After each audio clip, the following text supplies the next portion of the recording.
एक बेबी का बर्थ कैसे होता है और एक बेबी के बर्थ में क्या क्या कॉम्प्लिकेशंस आती हैं, इसी क्यूरियोसिटी को कंटिन्यू करते हुए हम इसका सेकंड पार्ट कर रहे हैं। ठीक है, so hi guys, myself Nikhil and welcome back to this amazing amazing channel. Okay, so today we are gonna do the female reproductive system. Okay, it is quite complicated but not on your level, मतलब ninth में तो इतना कुछ नहीं है। ठीक है, but आगे जाके देखोगे तो इट इज क्वाइट कॉम्प्लिकेटेड, क्योंकि इससे रिगार्डिंग सारी मेडिसिन आती हैं, कौन सी मेडिसिन देते हैं, कौन सी डिजीज होते हैं, क्या क्या चीजें होते हैं। But in ninth class just एक ओवरव्यू करनी है हमें एनाटॉमी की। ठीक है, एनाटॉमी माने इसका बाहर का जो स्ट्रक्चर है उसको एनाटॉमी बोलते हैं।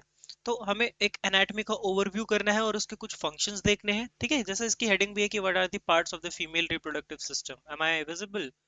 Yup, I am visible. So यही हमें देखना है। ठीक है, so what are the parts of the female reproductive system. So इसमें बोला है लुक एट द फिगर 11.19।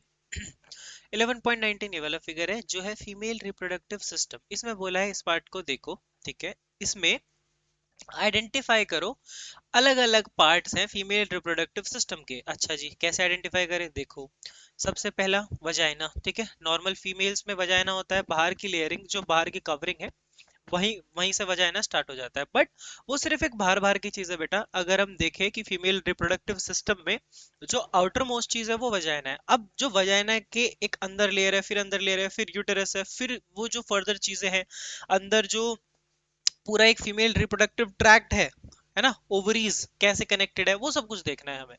तो स्ट्रक्चर हमें यही समझाता है, जैसे जैसे जैसे हम कल ये स्पर्म के स्ट्रक्चर पे थे, है ना। आज फीमेल रिप्रोडक्टिव सिस्टम डायग्राम। ठीक है, as you could see from the outside, from the outside you will see that this structure, कि इसमें ये पीछे देख रहे हो, ये जो पीछे हड्डी टाइप है, ये पीछे जो हड्डी टाइप है बेटा, ये पेल्विक बोन होती है। फीमेल्स में पेल्विक बोन ब्रॉड होती है, पेल्विक बोलते हैं इसको। ठीक है भैया, कैसे पेल्विक कैसे बोलते हैं? देखो, ये अगर मैं खड़ा हूंगा, जो मेरे इधर का बोन है, इधर का, ये जो मेरा पर्टिकुलर पोर्शन है, दिस इज कॉल्ड पेल्विक। क्या बोलते हैं? पेल्विक। तो मेल्स के पेल्विक में और फीमेल्स के पेल्विक में क्या फर्क होता है? फीमेल्स का पेल्विक थोड़ा सा ब्रॉड होता है, ये चीज याद रखना पहली बात तो हमेशा। ठीक है, फीमेल्स का पेल्विक ब्रॉड होने की वजह से उसको एक सिस्टमैटिक सपोर्ट प्रोवाइड करता है। ठीक है, तभी आपने देखा होगा कुछ फीमेल्स में पेल्विक ब्रॉड होने की वजह से थोड़ा सा वॉकिंग में फर्क होता ही है मेल और फीमेल के। वो नेचुरल है बेटा। ठीक है, कोई भी ऐसा फीमेल या ऐसा कोई भी पर्सन इंटेंशनली नहीं करता। ठीक है, बट ये पेल्विक ब्रॉड होने की वजह से थोड़ा सा फर्क डेफिनेटली आता है। ठीक है, सो आप किसी को लेके बॉडी शेम नहीं कर सकते of course, because it is natural.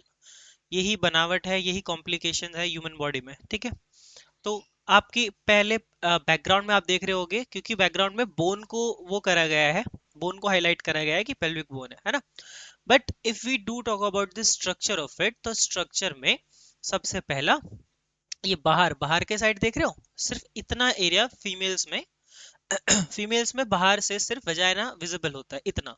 ठीक है, ये पर्टिकुलर पोर्शन फीमेल में बाहर से विजिबल होता है। ये जो पूरा है ना, ये दो ट्यूबिंग दिख रही है, ये ऐसा सा वी शेप सा स्ट्रक्चर दिख रहा है, ये बाहर से विजिबल नहीं होता है ना, ये अंदर होता है। ठीक है, वजाइना के और इनसाइड जाओगे तो अंदर विजिबल होता है। ठीक है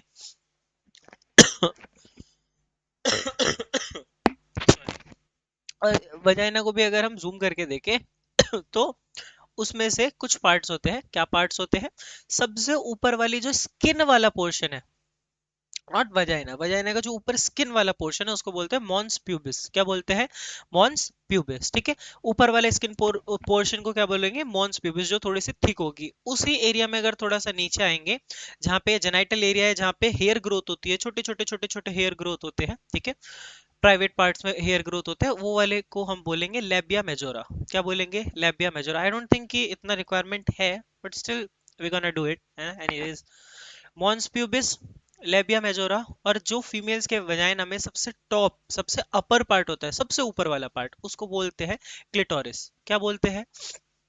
क्लिटोरिस। ठीक है, जो फीमेल्स में लिबिडो चेंजेस होते हैं, सेक्सुअल डिजायर्स जो होते हैं, लिबिडो चेंजेस माने सेक्सुअल डिजायर, किसी चीज की इच्छा। ठीक है, तो वो इस ही पार्ट से प्रोड्यूस होते हैं mostly when somebody touch hair, so ये इस क्लिटोरिस वाले पार्ट से सेक्सुअल डिजायर्स या फिर लिबिडो डिजायर्स प्रोड्यूस होते हैं। ठीक है, ये जानना एक फिजियोलॉजिकली जानना थोड़ा सा, अगर हम पढ़ ही रहे हैं फीमेल रिप्रोडक्टिव सिस्टम तो आई थॉट ये सारी ही चीजें पता होनी चाहिए। नॉट, अब ये लेक्चर है तो लेक्चर है ना। ये यूरेथ्रल ओपनिंग होती है बेटा, ठीक है। दिस पर्टिकुलर पार्ट, दिस एक मिनट,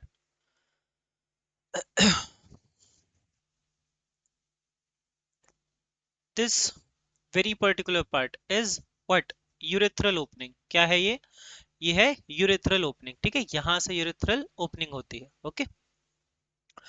ये हमारा हाइमेन बोलता है, ये वजाइनल ओपनिंग है, वजाइना ओपन यहाँ से होता है, यूरेथ्रल ओपनिंग यहाँ से होती है, ठीक है। तो ये एक ओवरऑल वजाइना का इंटरनल स्ट्रक्चर था। अगर हम आउटर नल की स्ट्रक्चर पूछे जो हमसे पूछा गया था, तो आउटर नल में हम बता देते हैं, डोंट वरी। आउटर नल में देखो, ये है वजाइनल ओपनिंग, ठीक है। वजाइनल ओपनिंग अभी हम पढ़ चुके हैं, वजाइना का इंटरनल स्ट्रक्चर। ये है वजाइनल कैनल, कैनाल या कैनल बोलते हैं इसको, ठीक है। फिर तुम्हें क्या समझना है, फिर आता है सर्विक्स, ये वाला पर्टिकुलर पार्ट सर्विक्स। सर्विक्स क्या होता है, अगर यहाँ कहीं और जूम है तो मैं बता दूंगा। Fallopian tube, ovary, uterus, cervix, ठीक है। तो ये जो बीच में पूरा पर्टिकुलर पोर्शन दिख रहा है, ये वाला पोर्शन, जो सर्विक्स की बात कर रहे हैं बेटा। जब एक बेबी पैदा होता है, जब हमने अभी, अब खैर अभी पढ़ा था या दोबारा पढ़ेंगे, पहले भी पढ़ा था, ठीक है, कैसे कैसे बेबी कहाँ जा रहा है, बट वो मेल रिप्रोडक्टिव सिस्टम के हिसाब से पढ़ा था कि स्पर्म फॉर्मेशन क्या है, कैसे हो रहा है ना। फीमेल्स में अभी हम पढ़ेंगे line by line, don't worry, just मैं एक एनाटॉमिकल ओवरव्यू दे रहा हूँ। तो ये दो ओवरीज होती है, ये हमारी फेलोपियन ट्यूब बोलते हैं इनको, ठीक है। तो फेलोपियन ट्यूब से ओवरीज कनेक्टेड होती है। ओवरीज का काम क्या होता है फीमेल बॉडी में, फीमेल बॉडी में ओवरीज का काम होता है हार्मोन्स को रेगुलेट करना। जो फीमेल्स में मूड स्विंग्स होता है, जो फीमेल में एंगरनेस होती है, फीमेल्स में जो हैप्पीनेस होती है, फीमेल्स में इवन कुछ फीमेल्स में आप देखोगे ना, कुछ कुछ फीमेल्स के हमारे जैसे, है ना, इस चीज का मजाक नहीं बनाना चाहिए, बट हमारे जैसे हेयर्स होते हैं उनके बॉडी पे। लाइक उनकी मस्टैच होगी थोड़ी थोड़ी, उनकी थोड़ी थोड़ी बियर्ड होगी, फेशियल हेयर्स होंगे, ठीक है। तो ये सब कुछ भी फीमेल में ओवरीज की वजह से होता है। बट ओवरीज सिर्फ एक कारण थोड़ी ना है, और ओवरीज तो बहुत सारे हॉर्मोन्स को रेगुलेट करती है। तो जिसकी वजह से फेशियल चेंजेस वगैरह सब आते हैं, उसको बोलते हैं एल्डोस्टेरोन, ठीक है। तो एल्डोस्टेरोन उसको बोलते हैं, एल्डोस्टेरोन की वजह से ही फेशियल हेयर्स वगैरह सारी चीजें आती है फीमेल्स में। तो ओवरीज का काम होता है हार्मोन्स को रेगुलेट करना, ठीक है। फेलोपियन ट्यूब से कनेक्टेड है। अगर ओवरीज हार्मोन हमारे रेगुलेट करेगी, और ओवरीज से ही एग रिलीज होगा। क्या होगा, एग रिलीज होगा, जो कि फीमेल में रिक्वायरमेंट होता है। एग क्या है, स्पर्म होता है मेल रिप्रोडक्टिव ट्रैक्ट में, स्पर्म है। एग भी तो चाहिए ना, स्पर्म और एग फ्यूज होंगे तभी तो एक बेबी बनेगा। तो जो एग चाहिए होता है, जो एग होता है, वो ओवरीज से निकलता है, ठीक। अब ओवरीज से कैसे निकलता है, क्या प्रोसेस है, वो एनसीईआरटी में दे रखा है। डोंट वरी, ये सब कुछ दे रखा है, बट मैं भी एक ओवरव्यू समझा रहा हूँ, तो उसके लिए मैं रुका हुआ हूँ। वजाइना हमने पढ़ लिया था, सर्विक्स हमने पढ़ लिया था। सर्विक्स एक ओपनिंग होती है, ठीक है। अगर बेबी बेबी जब निकलता है डिलीवरी के वक्त, तो वो सर्विक्स वाले पार्ट में से भी निकाला जाता है, ठीक है। ओवरी से हॉर्मोन्स रेगुलेट होता है, यूटेरस में बेबी होता है, ये तो आप लोगों को पता ही होगा, ठीक है। यूटेरस जो होता है बेटा, यूटेरस में बेबी होता है, यूटेरस में ही बेबी इम्प्लांट होता है, ठीक है। और फेलोपियन ट्यूब इस स्ट्रक्चर को मदद कर रही है ट्रांसपोर्टेशन सिस्टम के लिए, माने सॉरी यार, थोड़ा सा गला खराब है। फेलोपियन ट्यूब इस फीमेल रिप्रोडक्टिव सिस्टम में क्या मदद कर रही है, एक ट्रांसपोर्टेशन सिस्टम का मदद कर रही है, ठीक है। स्पर्म इधर से भी होके जाता है समटाइम्स, ठीक है।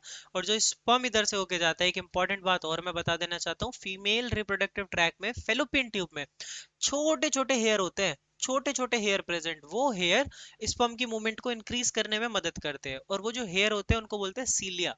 क्या बोलते हैं, सीलिया। तुम्हारे नाक के बालों, कहीं के भी छोटे छोटे बालों को सीलिया बोला जाता है बेटा, ठीक है। इतना समझ में आ गया। तो यूटेरस जहाँ पे बेबी होता है, ठीक है। इम्प्लांट जहाँ बेबी चिपका हुआ होता है प्रेगनेंसी के दौरान, फेलोपियन ट्यूब जो स्पर्म को ट्रांसपोर्ट करने में मदद कर रही है, ओवरी जहाँ से हमारे एग रिलीज हो रहा है और हार्मोन रेगुलेट हो रहा है, ठीक है। और सर्विक्स और वजाइना तुम लोगों को पता ही है, वजाइना सबसे बाहर वाली कवरिंग, ठीक है। उसके भी इंटरनल पार्ट देख चुके हम, माइनोरा, मेजोरा, ठीक है, ये सब क्लिटोरिस, ये सब। और सर्विक्स जहाँ से बोल सकते हो कि प्रेगनेंसी के दौरान सर्विक्स भी डायलेट होता है थोड़ा थोड़ा जब बेबी निकलता है, क्योंकि उधर से ही निकलना है अल्टीमेटली बेबी। ठीक है, इतना क्लियर। एक फीमेल रिप्रोडक्टिव ट्रैक पढ़ चुके हैं, और फेलोपियन ट्यूब को ओविडक्ट्स भी बोलते हैं, ये भी बताना भूल गया था मैं। ठीक है, तो ये भी ध्यान में रखो, फेलोपियन ट्यूब को ओविडक्ट्स भी बोला जाता है। ठीक है, अब देखो, अब आते हैं एनसीईआरटी लाइन पे। डायग्राम पूरा हमने कर लिया, अब आते हैं एनसीईआरटी पे, अब तुम्हें मजा आएगा। ठीक है, what are the parts of the female reproductive system, तो यहां तक हमने कर लिया था। अब female reproductive system has a pair of ovaries, एक नहीं बोला, पेयर बोला है। क्यों? क्योंकि एक साइड की ओवरीज थोड़ी ना होगी, अनलेस अंटिल ऐसा होता होगा। जैसे अगर मैं बताऊं, अभी 1 मिनट के लिए पॉज करो, जैसे मैं बताऊं, हम आप लोगों को ये पता है कि हमारी 2 किडनी है। व्हाट इफ मैं बोलूं लोग एक किडनी पे जिंदा रहते हैं? अच्छा ठीक है भैया, ये तो नॉर्मल है, तुम बता दो एक किडनी है, तो हमने सुना है, हमने सुना है। मैं बोल दूं एक किडनी इतनी ऊपर है और एक किडनी बिल्कुल नीचे है, बायलेटरल प्रेजेंट होती है ना किडनी, बायलेटरल मतलब साइड साइड पेट के, है ना। तो अगर मैं बोल दूं एक किडनी बिल्कुल ऊपर प्रेजेंट है, एक किडनी बिल्कुल नीचे प्रेजेंट है, तो भैया ये तो कुछ नया है, ये तो कुछ नया है ना। ये कंडीशन भी होती है ऐसे ही, जस्ट एज्यूम कर रहे हैं हम। ठीक है, एज्यूम कर रहे हैं कि मान लो एक ओवरी कहीं और होती है, एक ओवरी कहीं और होती है, तो ये फीमेल्स में काम नहीं करता बेटा। फीमेल रिप्रोडक्टिव ट्रैक्ट में फेलोपियन ट्यूब जब ओवरी से जुड़ी है, यूटेरस से जुड़ा है, तो एक पूरे एक प्रॉपर वे में स्ट्रक्चर अपने आप से कनेक्टेड है ना। वो स्ट्रक्चर इस प्रकार से कनेक्टेड है, अगर छोटी चीज भी इधर से उधर होती है तो बहुत बड़ा लॉस हो सकता है, और बहुत इंटरनल ब्लीडिंग भी हो सकती है, या फिर इंटरनल ब्लड वेसल्स रैप्चर भी हो सकती है, जिसकी वजह से ऑन द स्पॉट डेथ भी हो सकती है। क्योंकि हॉर्मोन्स ढंग से जाएंगे नहीं, फंक्शन रेगुलेट होगा नहीं बॉडी का, फिजियोलॉजी जो बॉडी की है वो चलेगी नहीं हमारी, और धीरे धीरे धीरे धीरे बॉडी में कुछ ना कुछ प्रॉब्लम आने की वजह से फीमेल्स में, फीमेल्स की ओवरी में कभी कभी गांठ बन जाती है, जिसको पीसीओडी डिजीज बोलते हैं। ठीक है, काफी फीमेल्स में कॉमन होती है, उनको पीरियड्स बहुत ज्यादा इरेगुलर आते हैं। तो पीसीओडी में क्या होता है, जो ओवरीज है ये इनलार्ज हो जाती है, ये ओवरीज बहुत इनलार्ज हो जाती है। जैसे डायग्राम दिखा देता हूँ, टेंशन नॉट।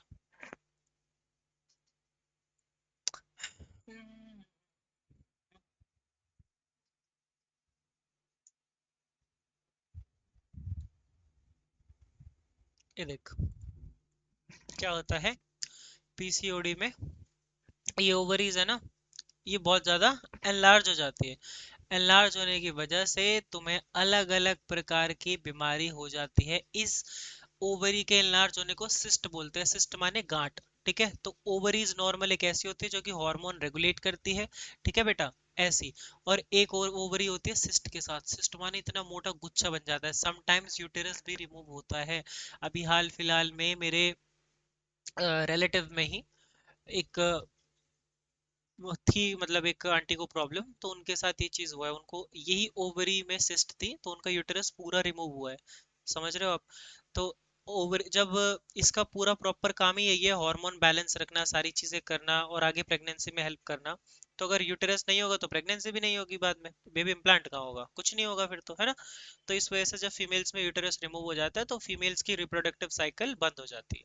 ठीक है, प्रेगनेंसी वाली चीज से छुटकारा हो जाता है। ओके, तो देखो, यही चीज थी कि फेलोपियन ट्यूब्स होती है, ओवरीज होती है, ओविडक्ट होता है, ओविडक्ट को ही फेलोपियन ट्यूब बोलते हैं। ठीक है, यूटेरस होता है जहाँ पे बेबी इम्प्लांट होता है, जहाँ पे बेबी चिपकता है, वजाइना होता है बाहर का पार्ट फीमेल्स में। ठीक है, तो ओवरी हमारे फीमेल जर्म सेल्स को प्रोड्यूस करती है। मैंने क्या बोला था, ओवरीज में हमारे क्या होते हैं, फीमेल जर्म सेल प्रोड्यूस हो रहे हैं। फीमेल जर्म सेल माने फीमेल सेक्स सेल्स माने एग, है ना। तो एग प्रोड्यूस होते हैं और हार्मोन रिलीज होता है। ठीक है, एग प्रोड्यूस होते हैं और हार्मोन रिलीज होते हैं, दो चीज आ गई समझ में। Now let's just move on to the next topic, next page. ठीक है, the hormone brings about changes during puberty. ठीक है, हार्मोन प्यूबर्टी के वक्त काफी सारे चेंजेस लाता है फीमेल्स में। फीमेल्स में क्या चेंजेस होते हैं, मेल्स में हमने देखा था वॉइस चेंज हो जाती है, हेयर ग्रोथ हो जाती है, क्योंकि टेस्टोस्टेरोन को पुश मिल रहा है। ठीक है, एल्डोस्टेरोन को पुश मिल रहा है। एल्डोस्टेरोन माने एक हार्मोन होता है टेस्टोस्टेरोन की जगह, जो कि मेल्स में फेशियल हेयर्स या हेयर्स के लिए रिस्पॉन्सिबल होता है। बट तो you will be shocked bye knowing this कि मेल्स में भी ईस्ट्रोजन लेवल होता है कुछ। ईस्ट्रोजन सिर्फ फीमेल में प्रेजेंट नहीं होता। Same goes for the female, female में भी बहुत ही कम अमाउंट में टेस्टोस्टेरोन प्रेजेंट होता है। इस वजह से बाद में कोई जब थेरेपी के थ्रू अपना जेंडर चेंज करता है, हार्मोन रिप्लेसमेंट थेरेपी बोलते हैं उसे, जो जेंडर चेंज करती है, तो बॉडी में नेचुरली थोड़े थोड़े हार्मोन और ईस्ट्रोजन प्रेजेंट होते हैं, इसलिए उस थेरेपी में हेल्प मिल जाती है। ठीक है, ये बहुत आगे की बात है, बुक में नहीं है, बट ठीक है, जिसको नॉलेज लेनी है दे कैन लिसन। ठीक है, सो क्या बोला है, फीमेल में प्यूबर्टी के दौरान क्या क्या चेंज आते होंगे भैया?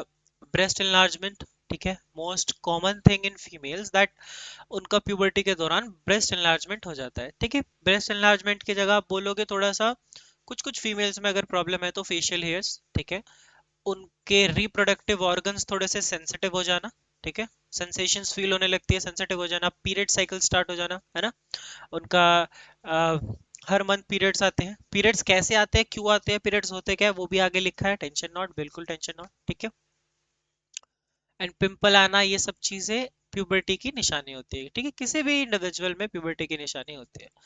The oviduct connect each way to the uterus, oviduct माने फेलोपियन ट्यूब, दोनों की दोनों फेलोपियन ट्यूब यूटेरस से कनेक्टेड है, जी हाँ कनेक्टेड है। फिर the uterus is a bag like structure where a foetus develops. अब मैंने कल तुम, अच्छा पहले इसका मतलब बता देता हूँ, मैंने ये बोला कि यूटेरस में, यूटेरस एक बैग लाइक स्ट्रक्चर है जहाँ पे एक बेबी, जहाँ पे एक बच्चा होता है, ठीक है, जहाँ पे बच्चा मतलब डेवलप होता है, फोइटस। मैंने बोला था एम्ब्रॉय और फोइटस कल।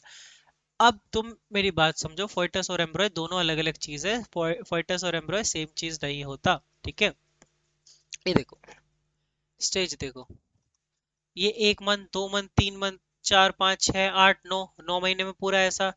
अब फोइटस वर्सेस एम्ब्रियो लिख दूं अगर मैं, जाइगोट, फोइटस, एम्ब्रियन, तो इन तीनों में डिफरेंस क्या है? जाइगोट का मतलब होता है एग, ठीक है, एम्ब्रॉय का मतलब होता है वो एग डेवलप होके बेबी में क्रिएट हो रहा है, मतलब थोड़ा थोड़ा अभी इनिशियल स्टेज पे बहुत ज्यादा। फेटस का मतलब होता है, फेटस या फेटस का मतलब होता है वो बेबी अभी ठीक ठाक लेवल पे एक डेवलप हो चुका है, बट बेबी जब हम वर्ड यूज कर रहे हैं बायोलॉजिकली, तो बेबी मतलब जो पूरी तरीके से प्लेजेंटा से नरिश होके बेबी में कन्वर्ट हो चुका है, एक इंडिविजुअल बॉडी में पूरा डेवलप हो चुका है। ठीक है, तो एम्ब्रॉय मतलब क्या, एम्ब्रॉय मतलब अभी एग टाइप ही है, और फेटस मतलब अभी वो बेबी बन चुका है। तो इसमें बोला है यूटेरस एक बैग लाइक स्ट्रक्चर है जहाँ पे फेटस डेवलप होता है। ठीक है, मतलब एट द एंड आके प्रेगनेंसी के लास्ट दौरान 9 मंथ की है, कितने मंथ की है वो डिपेंड करेगा, बट एट द एंड आके जो बेबी पूरा डेवलप हो गया है वो यूटेरस में होगा। ठीक है, the uterus opens into the vagina through a narrow passage called the cervix। ठीक है, देखो बात समझो, क्या बोला है कि द यूटेरस, जो यूटेरस होता है वो ओपन होता है इनटू वजाइना। ये यूटेरस, ये वाला यूटेरस, ये जो पूरी नैरो सी ये जा रही है ना पूरी, यहाँ देखो, ध्यान से देखने की कोशिश करो, ठीक है, then दिख जाएगा, it is visible to everybody, यहाँ पे इट वाज।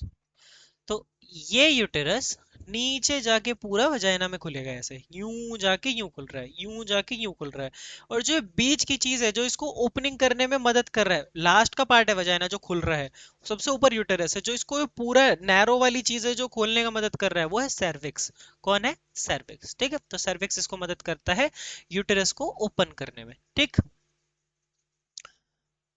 तो हाँ, तो नैरो पैसेज है सर्विक्स जो वजाइना को ओपन होने में, मतलब यूटेरस को ओपन होने में मदद करता है ओवरऑल नीचे तक वजाइना में। ठीक है, ओपन होता है क्योंकि वो वजाइना में लिखा भी है, देखो ये रहा यूटेरस, ये ओवरऑल पूरा ऊपर से नीचे ओपन होगा, एट द एंड लास्ट वो कहाँ खुलता है, कहाँ ओपन होता है, वजाइना में, पर ये सर्विक्स के थ्रू होता है।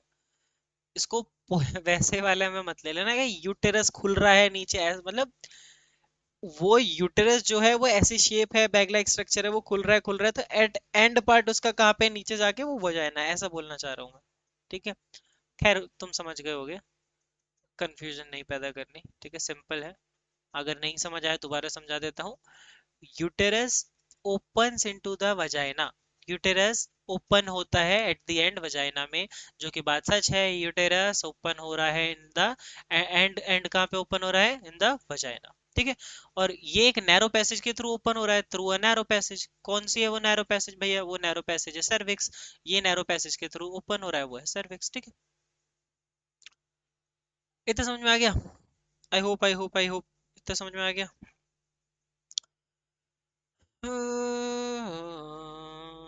ठीक है, इतना तो आ गया होगा। अगर कुछ काम का लिखा है मेरी बुक में तो मैं देख लेता हूँ, नहीं तो आगे बढ़ते हैं। लेक्चर कितनी देर का हो गया? लेक्चर अभी 20 मिनट का हुआ है, don't worry. How are reproductive cells made? Reproductive cells कैसे बनती है? रिप्रोडक्टिव मतलब रिप्रोडक्टिव दो तरीके से बोल सकते हैं। एक तो बेटा मेल होगी और एक फीमेल होगी। मेल है तो स्पर्म है, फीमेल है तो एग है, ठीक है। ये रिप्रोडक्टिव सेल्स है, गैमेट्स है, गैमेट्स भी बोलते हैं इनको, है ना। तो the process of formation of gametes, gametes माने मेल है तो स्पर्म है, फीमेल है तो एग है, गैमेट्स माने सेक्स सेल्स, ठीक है। तो जो सेक्स सेल्स बनती है, इसके पूरे प्रोसेस को बनने को हम बोलते हैं गैमेटोजेनेसिस। नाउ गैमेटोजेनेसिस क्या है? मेल में स्पर्म हो गया, फीमेल में, अच्छा मेल में जो स्पर्म बनता है उसको स्पर्मोजेनेसिस भी बोल सकते हैं क्या? कमेंट करो। स्पर्मोजेनेसिस नहीं बोलते, स्पर्मेटोजेनेसिस बोलते हैं ना। पार्ट होते हैं इसके भी, कि जो मेल में स्पर्म बन रहा है उसको स्पर्मेटोजेनेसिस, जो फीमेल में ओवम बन रहा है, फीमेल में जो ओवम बन रहा है उसको बोलते हैं ओओजेनेसिस। क्या बोलते हैं? ओओजेनेसिस। फीमेल के लिए ओओजेनेसिस, मेल के लिए स्पर्मेटोजेनेसिस। और जो नॉर्मल गैमेट्स बनते हैं, जो नॉर्मल गैमेट्स बनाने का प्रोसेस है, चाहे वो ओओजेनेसिस का हो चाहे वो स्पर्मेटोजेनेसिस का हो, मतलब चाहे मेल सेक्स सेल हो चाहे फीमेल सेक्स सेल हो, उस प्रोसेस को क्या बोलते हैं? गैमेटोजेनेसिस। क्या बोलते हैं? गैमेटोजेनेसिस, ठीक है। It take place in the testes. मैंने कल बताया था टेस्टिस होता तो एक होता, टेस्टीज है तो दोनों है, टेस्टीज है तो दोनों है, ठीक है। It take place in the testes and the ovaries, माने टेस्टीज और ओवरीज एस लगा है, ठीक है, तो दोनों दो पेयर है, ठीक है। ये टेस्टिस और ओवरीज में होता है, जैसे कि तुमने एक्टिविटी 11.4 में देखा। 11.4 कौन सी एक्टिविटी थी? 11.4, 11.4, 11.14 लिखा है, 4 लिखा है, ठीक है, पिछली एक्टिविटी है कोई, ठीक है। जहाँ पे गैमेट, अच्छा मेयोसिस के थ्रू बन रहे हैं, जो हमने एक्टिविटी करी थी वो छोटी छोटी माला वाली, है ना।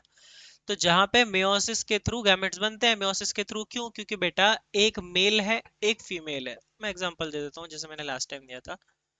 एक मेल है एक फीमेल है, इस पे इसके 46 क्रोमोसोम है, इस पे इसके 46 क्रोमोसोम है। अगर मैं इन दोनों को मेल और ये एग में अगर स्पर्म ने पेनिट्रेट कर दिया तो ये तो पॉसिबल ही नहीं हो पाएगा। भैया क्यों पॉसिबल नहीं हो पाएगा? क्योंकि बेटा मेरे लाल मेरे चंदा, जब इस पे 46 क्रोमोसोम अवेलेबल है और इस पे 46 क्रोमोसोम अवेलेबल है, तो दोनों का ऐसा मैच नहीं हो सकता। पहले क्रोमोसोम हाफ करने पड़ते हैं, और हाफ कोई बाहर से ब्लेड लेके हाफ नहीं करता, बॉडी में ही एक नेचुरल प्रोसेस अवेलेबल होता है जिसको बोलते हैं मेयोसिस। मेयोसिस और माइटोसिस पर पर्टिकुलर वीडियो है मेरी, आप एक बार चेक करो जाके प्लेलिस्ट में, ठीक है।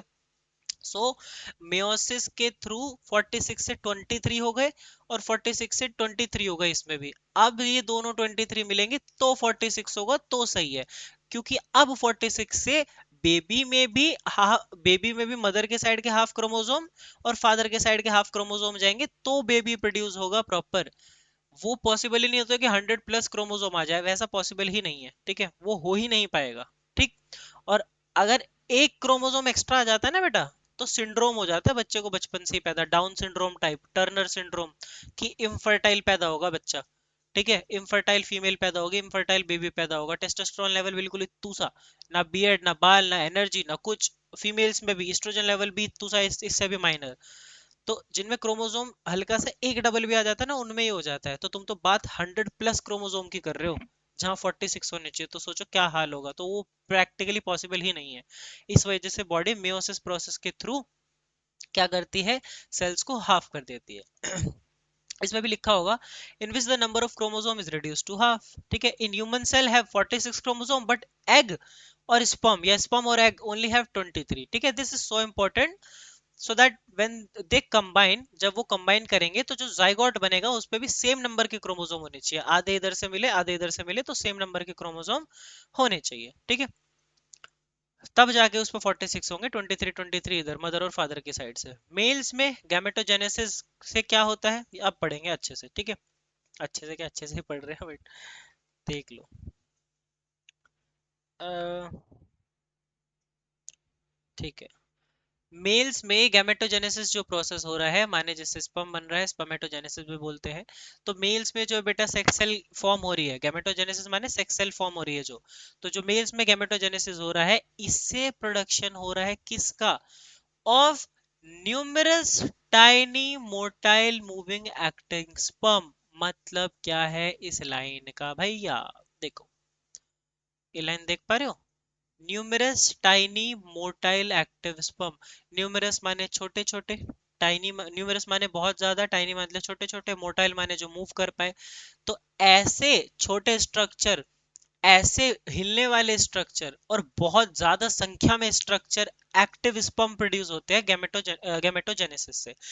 क्योंकि बेटा स्पर्म जो प्रोड्यूस होता है ना, अगर मैं एक स्पर्म तो बनते रहते हैं, चलो ये तो एक डाटा है कि स्पर्म बनते रहते हैं बॉडी में, एनर्जी प्रोडक्शन हुआ स्पर्म बने, बट जो एक बार में इजैकुलेट करता है मेल, मेल जब एक बार में इजैकुलेशन करता है तो एक इजैकुलेशन में 20 से 30 करोड़ स्पर्म निकलते हैं।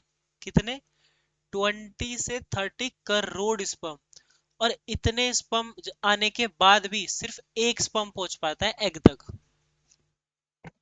बूम एक स्पर्म पहुंच पाता है एक तक, ऐसा कैसे पॉसिबल हो गया भैया जब 20 से 30 करोड़ निकल रहे हैं? यही तो पिछला चैप्टर पढ़ाया था मैंने, जाओ go and check the male reproductive system part. But I will give you hint, मैं आपको परेशान नहीं करूंगा। एक्चुअली होता ही है कि वजाइना की जो पीएच होता है, जो एसिडिटी होती है, उसमें आधे से ज्यादा स्पर्म मर जाते हैं, सर्विक्स में आधे से ज्यादा स्पर्म फंस जाते हैं, फेलोपियन ट्यूब तक स्पर्म ही नहीं जा पाते। तो मेन जो लास्ट का पार्ट होता है वहां तक सिर्फ एक स्पर्म जा पाता है, बाकी वो एनवायरमेंटल कंडीशन या पीएच टेम्परेचर की वजह से मर जाते हैं। ठीक है, बॉडी में स्टेन नहीं, रिटेन नहीं कर पाते। और एक बात और, मेल के एक जर्म सेल से, मेल के एक जर्म सेल से सिर्फ एक से 4 स्पर्म बन सकते हैं। तो जब करोड़ों में, एक इजैकुलेशन के दौरान करोड़ों में स्पर्म निकल रहे हैं, तो सोचो बन कितने रहे होंगे मेल की बॉडी में स्पर्म। ठीक है, सो दिस इज इम्पोर्टेंट, इसलिए बोलते हैं थोड़ा सा ध्यान देना चाहिए सेक्सुअल हेल्थ पे भी, है ना। और मेल्स में तो एक सेल से बेटा 4 स्पर्म बन रहे हैं, फीमेल में एक फंक्शनल सेल जो होता है, एक फंक्शनल सेल वो एक एग तैयार कर पाता है बस, सिर्फ एक एग। करता 4 है पर एक एग फंक्शनल होता है, 3 डिजनरेटिव होता है। डिजनरेटिव माने वो खराब हो जाते हैं, क्योंकि जो प्रॉपर न्यूट्रिशन या योग होता है प्रेजेंट, वो एक ही अच्छे से अंडे में होगा, ताकि वहां से बेबी सारा न्यूट्रिशन, सारा नरिशमेंट ले ले। ठीक है, इस वजह से एक एग में प्रेजेंट होता है सब कुछ, क्योंकि अल्टीमेटली एक स्पर्म और एक एक एग ही होंगे जो पेनिट्रेट करेंगे, जिससे बेबी फॉर्म होगा। तो और सब में इतना न्यूट्रिशन भर के क्या करना है, सिर्फ एक एग और एक स्पर्म। ठीक है, इतना समझ में आया? अ, अ, अ, अ, अ, और हाँ, इस लाइन का मतलब कि न्यूमरस टाइनी मोटाइल मतलब वही छोटे स्ट्रक्चर्स होते हैं, टेल होती है उनके। मैं दिखा देता हूँ स्पर्म का स्ट्रक्चर, तो अभी भी हम डिसाइड कर रहे थे ना जब मैंने लेक्चर स्टार्ट करा था पहले वाला। ये देख, स्पर्म का जो स्ट्रक्चर है, कहीं भी देख लो, तो ये इसकी हेड होती है, ये इसके पीछे वाली टेल है, टेल इसको चलने में मदद कर रही है, हेड पेनिट्रेट करेगा एग में। हेड क्या करेगा, मेरा कटर कहाँ गया, ये एग है, ये स्पर्म है, स्पर्म इसमें पेनिट्रेट करेगा। ठीक है, तो इसमें पेनिट्रेट करता है, ये इसको चलने में मदद करता है, ऐसे ऐसे ऐसे ऐसे, और एक बार पेनिट्रेट कर देता है। ठीक है, मतलब उसमें घुस जाता है। और उसकी पेनिट्रेशन, मेरे को कमेंट में लिखो, अभी मैंने कल बताया था, जो पेनिट्रेट कर रहा है वो कौन से सेल ऑर्गेनी की मदद से कर पा रहा है, लाइसोसोम या राइबोसोम? लिखो चलो, this is a question for you, that is interesting. Females में जो गैमेटोजेनेसिस होता है, उससे क्या, उससे एग प्रोडक्शन होता है, सीधी बात, उससे एग प्रोडक्शन हो रहा है, तो formation of a single large egg. यहाँ पे हमने सिंगल लार्ज एग क्यों लिखा है, यहाँ पे हमने डबल लार्ज एग क्यों नहीं लिखा है, सिंगल एग क्यों नहीं लिखा, लार्ज क्यों लिखा है? मैंने बताया था फीमेल्स में एक सेल से 4 एग रिप्रोड्यूस हो सकते हैं, बट 3 डिजेनरेटिव होते हैं और एक फंक्शनल होता है। एक फंक्शनल का मतलब एक में ही प्रॉपर भर के न्यूट्रिशन है, इसलिए सिर्फ एक लार्जर एग बनाने पे ज्यादा फोकस है फीमेल बॉडी का। ठीक है, उस एक ही स्पर्म चाहिए और एक ही एग चाहिए। इस वजह से सेक्सुअल रिप्रोडक्शन जो मेल और फीमेल में होता है, उनमें गैमेट्स का साइज डिफरेंट होता है, बहुत ज्यादा, नंबर सेम नहीं होते, स्ट्रक्चर भी डिफरेंट होता है। मेल जैसे इजैकुलेट करता है तो बहुत मिलियन मिलियन होते हैं, है ना। फीमेल्स में ऐसा नहीं होता। कितने टाइम तक प्रेजेंट रहता है वो भी बताना पड़ेगा, सारी चीजें बताएंगे, टेंशन नॉट। ठीक है, सिंगल लार्ज एग मतलब ओओसाइट नाम का प्रोसेस था, ओओजेनेसिस बताया था। फीमेल्स में oogenesis में एक फंक्शनल एग बनता है, बाकी के तीन को पोलार डिजनरेटिव बोल रहे थे, ये हमने कर लिया था। ठीक। और और क्या करना था? ठीक है, इतना हम कर चुके थे ना, राइट। नाउ ये देख लेते हैं एक बार। स्पर्म का साइज थोड़ा सा स्मॉल होता है, थोड़ा सा क्या मतलब, अगर ये देखोगे, ये तो इसमें दिख रहा है तुम्हें, बट इन जनरल बहुत ज्यादा स्मॉल होता है। इन जनरल बहुत ज्यादा स्पर्म का साइज स्मॉल होता है, तभी वो टाइनी मिलियन क्वांटिटी में हो सकते हैं। अगर ये चीज 20-30 करोड़ मात्रा में प्रेजेंट है एक एजैकुलेशन में, तो एक का साइज सोच के देखो, नैनोमीटर होगा या उससे भी क्या, कितना साइज होगा, है ना। एग का साइज लार्ज होता है, तभी वो छोटी चीज एग में पेनिट्रेट कर पाती है, तभी वो घुस पाती है एग में, तभी जाइगोट फॉर्मेशन होती है। मिलियंस में नंबर प्रोड्यूस होते हैं इसमें स्पर्म में, बट एग कुछ ही होता है बेटा, ठीक है। न्यूट्रिएंट स्पर्म में तो एब्सेंट होता है, न्यूट्रिएंट स्पर्म में थोड़ी ना न्यूट्रिएंट होगा। स्पर्म में तो स्पर्म के हेड में जेनेटिक इन्फॉर्मेशन होगी, बट जो एग होता है उसमें न्यूट्रिशन भी प्रेजेंट होता है, जिसकी वजह से बेबी को नरिशमेंट उधर से ही तो मिलती है, तो न्यूट्रिशन प्रेजेंट है। मोटिलिटी माने चलना, ये एक्टिवली मोटाइल है। मोटाइल माने वो एक्टिवली चल सकता है, इसका स्ट्रक्चर ऐसा होता है, बट एग तो एक जगह रहेगा ना, तो वो नॉन मोटाइल है, ठीक है। तो ये एसिमेट्री होती है मेल और फीमेल के बीच में, जो हमें देखने को मिलती है, ठीक है। अब ये लिखा है what happens when a sperm meets an egg, क्या होता है जब एक अंडा, जब एक स्पर्म मिलता है एक एग से। तो तुम बोलो, क्या कंटिन्यू करना है इधर या रोकना है इधर? बोलो। फीमेल रिप्रोडक्टिव का जो था वो मैं बता चुका हूँ। अब एग और स्पर्म मिलते हैं तो क्या होता है, एग फर्टिलाइज नहीं होता तो क्या होता है, वजाइना की चीजों को ध्यान कैसे रखे, कैसे इसमें लिखा है, मतलब एक क्या प्रेफरेबल चीजें होती है जो कि हमें सेक्सुअल चीजों के दौरान या कॉन्ट्रासेप्टिव मेथड्स होते हैं या पीरियड्स के दौरान टेक केयर करनी चाहिए, वो चीजें भी हैं। तो इस पे 4 टॉपिक आ सकते हैं लगभग लगभग आराम से, अगर तुम्हें पार्ट्स में पढ़ना है। So I am ending this lecture here, ठीक है। I hope you have enjoyed this lecture so much, ठीक है। अगर आपने ये लेक्चर एंजॉय करा हो तो लाइक और शेयर तो नहीं करना, मत करो वो, जब तक मत करो जब तक तुम्हें खुद को समझ ना आ जाए, ठीक है। लाइक और शेयर की कोई प्रॉब्लम नहीं है इधर, we are not here for the like and subscribers, ठीक है। तो yeah this was the lecture, just enjoy it and अच्छे से पढ़ो, अच्छे से पढ़ते रहो। Take care, love you, bye bye.